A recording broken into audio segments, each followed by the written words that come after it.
Test, test, test. Y'all hear me okay? All right, we've been sitting down for a minute. I want to do something real quick. How many people have taken a picture with their cell phone this week? Yeah, pretty much everybody. Okay, so I want you to do real quick is I want you to go through in the last week, I want you to find the photo that you love the most out of everything. So real quick, I'm allowing you to be on your cell phones. This is spur of the moment, but I think this is a chance for us. If you want to, you can stand up while we're doing this, and relax. We're almost done here. There you go. But I don't want you to be bored through this talk, okay? So, okay, once you found it, I want you to share it with someone that you don't know. Just say, hey, this is my favorite photo from this week. If you want to, you can say why. Yes, I'm allowing you to look at your cell phone and talk through my speech. It's okay. This is communication. This is what the whole talk's going to be about. We are clashing worlds right now. While you're doing that, I'll just take a...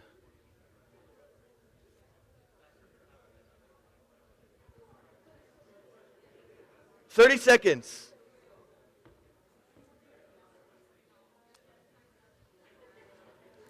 Thank you.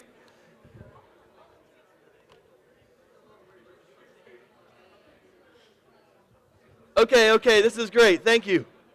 Thank you, that was awesome. Why? I will get to the why of why we did that in a minute. But just in that little bit of time, what happened was you guys found common ground with someone. Almost everybody had taken a picture this week, if not everybody in this room had taken multiple photos with their cell phones of something that they loved. And in that moment, we found common ground and we were able to share and maybe even have a conversation. A lot of times, those relationships that we connect through something that we love ends up going further. I will get to that in a second, but I want you to know that just now we made a connection that we did not have before with someone that we did not know. And that is the foundation of what WeLoveATL is about. It's how we started, and it's maybe why I believe that we're as successful as we have been and started with just a very little idea. We started in 2012. The founder originally, he wouldn't like me saying this, but his name's Tim Moxley. And what he was doing is he was scrolling through Instagram, hashtag Atlanta. Appreciate you setting me up with all the hashtag stuff. Thank you so much. He was just scrolling through the Atlanta hashtag, and he's just like, you know what? This is kind of just the stereotypical stuff that everybody believes about Atlanta. There's a lot of negativity. There's a lot of those, I'm not going to go through what you would see, but if you go through the Atlanta hashtag, if you've lived here for any amount of time, you might say, that's not my Atlanta. That's not what I believe about Atlanta. It's not what I love most about my city. And he said, this is a problem. And as he scrolled through it, he found this maybe 9-grid. It was just 333 of pictures that he felt like told just a really beautiful story of what he loved about Atlanta. And he had an idea. He said, what if we created just an art show where we allowed people to hashtag photos and just do like a crowdsourced art show?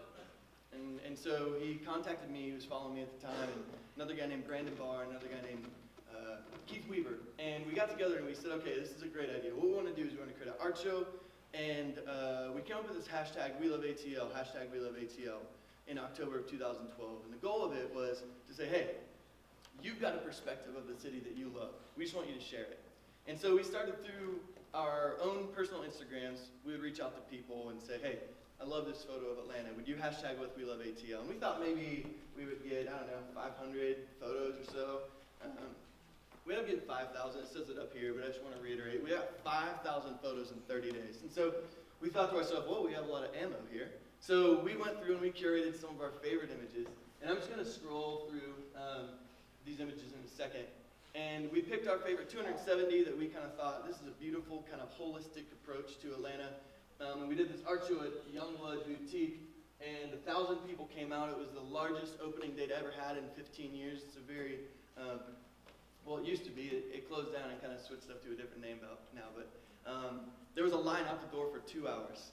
And we, so what we said also that we wanted to do is we wanted to give back to our city. So we said any print sales that happened during that night, we would give 100% of the money to the food bank. Because it was nothing for us. It was just a little bit of time for us, and we wanted to actually make a difference for our city. And so 1,000 people came out. We raised $3,200 for the Atlanta Community Food Bank.